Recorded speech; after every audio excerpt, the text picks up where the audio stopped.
por todo lo que cuentas y ese trabajo que hay detrás, parece un trabajo arduo, intenso. Debes leer muchos libros de historia, estar buscando múltiples fuentes. ¿Cómo es ese trabajo de investigación? Bueno, eh, no es un proceso muy eficiente, debo admitirlo, si no, no nos demoraríamos tanto. Pero lo que pasa es que hay cosas que yo sí considero que son parte del formato. Por ejemplo, en mi canal no voy a utilizar, no voy a poner fotos reales una tras otra y yo simplemente hablando, sino que todos los elementos que tienen que salir en pantalla tienen que haber sido creados por el canal o adaptados de otros medios, pero creados por el canal para que guardar el mismo estilo gráfico que se ha seguido. Entonces, mientras ocurre la investigación, se hace un guión y lógicamente ahí en ese momento entran a trabajar diferentes frentes, ¿no? Por ejemplo, si hay que hacer mapas, hay que conversar con nuestro colaborador que se encarga de hacer los mapas y hay que entregarle un plano de cómo era, por ejemplo, Lima en 1880. Entonces, quien te hace el plano es un excelente ilustrador, pero no puede obrar su magia si tú no le entregas cómo era Lima en 1880. Entonces, ahí, aparte de hacer la investigación del relato, tengo que hacer la investigación de cómo era Lima en 1880. Entonces, eso demora mucho, porque cuando ya te metes a tratar de hacer un plano de Lima, trata de hacerlo lo mejor posible. Entonces, tienes que ver por dónde iba la vía del tren, dónde estaba el cuartel, por dónde iba el río, cuántos puentes había sobre el río Rímac. Y a pesar de que no se puede hacer todo tal cual. Sí les puedo decir que las representaciones que hemos hecho en los planos es el mejor esfuerzo de adaptar diferentes planos que existen hasta la fecha conservados en un solo plano grande de donde ocurren los hechos dentro de la narración. Lo mismo ocurre con las ilustraciones. Hay que contactar a los ilustradores que son parte del equipo y a ellos tienes que entregarles el material base. Tienes que decirle cómo son los uniformes, cuáles son los colores, cuáles son los detalles de las armas. Eh, y mientras todo eso ocurre, también tienes el equipo de animación. El equipo de animación sabe animar muy bien, pero no sabe lo que está en tu cabeza. Entonces, ¿cómo haces que tu guión se transforme en algo que el animador pueda tomar, entender y replicar en el video?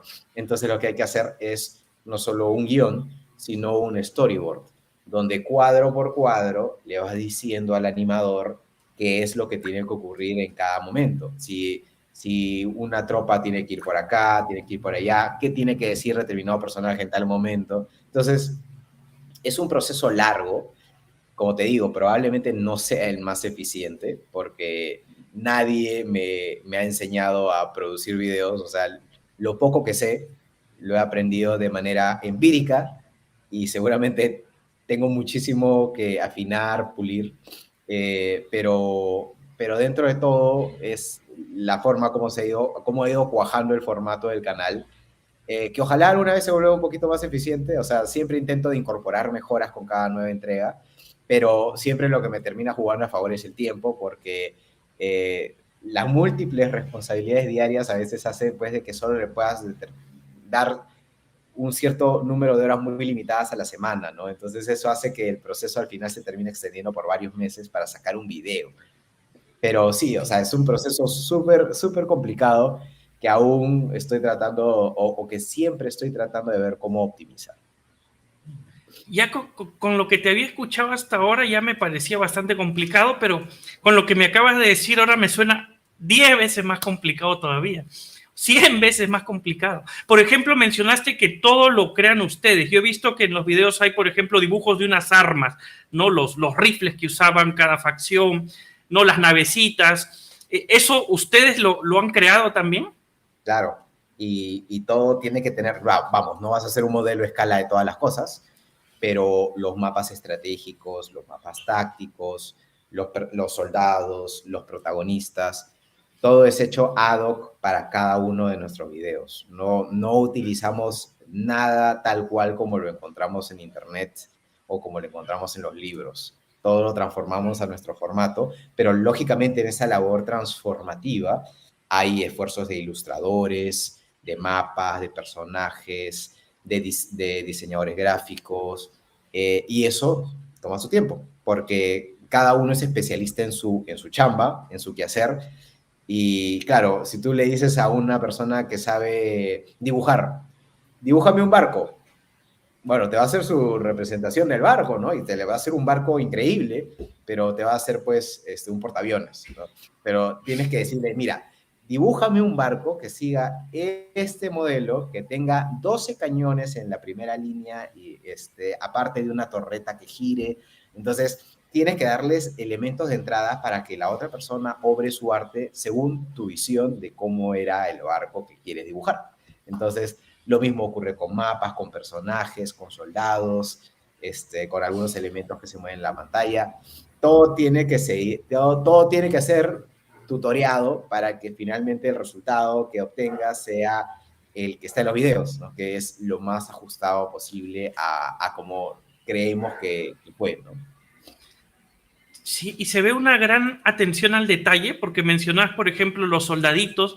He visto que cuando comparas, ¿no?, los ejércitos, cada soldadito con su característica, algunos rasgos de su uniforme, ¿no?, aunque son de medio cuerpo para arriba, pero tratando de diferenciar rasgos, me imagino, reales que tenía su uniforme. Entonces, ¿cómo se le diría? La calificación que se le da a los barquitos, por ejemplo, ¿no?, que tienes una escala de poder, ¿no?, de fuerza, no sé, con estrellitas, lo cual te da una visión clara, comparativa de, oye, mira, estos barcos del otro ejército o de la otra fuerza naviera nos triplican en poder, ¿no? Porque, claro, veo la cantidad de barcos, veo el poder o las estrellitas con las que le has puesto a cada uno, y te da mucha información con poco, digamos, ¿no? Claro, al final, por ejemplo, ponerle estrellitas en los barcos fue una forma amigable de poder reflejar que un barco tenía mejores cualidades que otro, ¿no? Claro. Si solo habláramos de número de barcos, probablemente estaríamos incurriendo en una comparación errónea, porque es diferente tener un barco de madera que un barco blindado. Es diferente tener un barco con 6 cañones que uno con 2. Entonces, para que uno pueda realmente sacar sus propias conclusiones respecto de qué escuadra es más poderosa que otra, tienes que poner los elementos que le permitan a la audiencia llegar a esas conclusiones. Si tú pones solo número de cañones, número de barcos, puede ser que las personas terminen sacando una buena conclusión. Pero ya cuando pones estrellitas, creo que todo el mundo está en capacidad de entender que la estrellita dorada vale más que la estrellita plateada o que la estrellita de bronce. Son elementos tontos, pero universales, transversales a todos. No hay que leer 300 libros de historia para entenderlos. Entonces, al final uno dice, ¿sabes qué? Me quedo con las estrellitas. Claro, ¿no? Es que, y además, de una manera muy bien pensada, resumes un montón de información. Vamos, probablemente si los decisores de la guerra en esa época hubieran tenido esa vista, se hubieran pensado 2 veces antes de meterse a la guerra, ¿no? Del lado perdedor, ¿no? Oye, mira, nos triplican en fuerza, espérate, ¿no? ¿Sabes qué?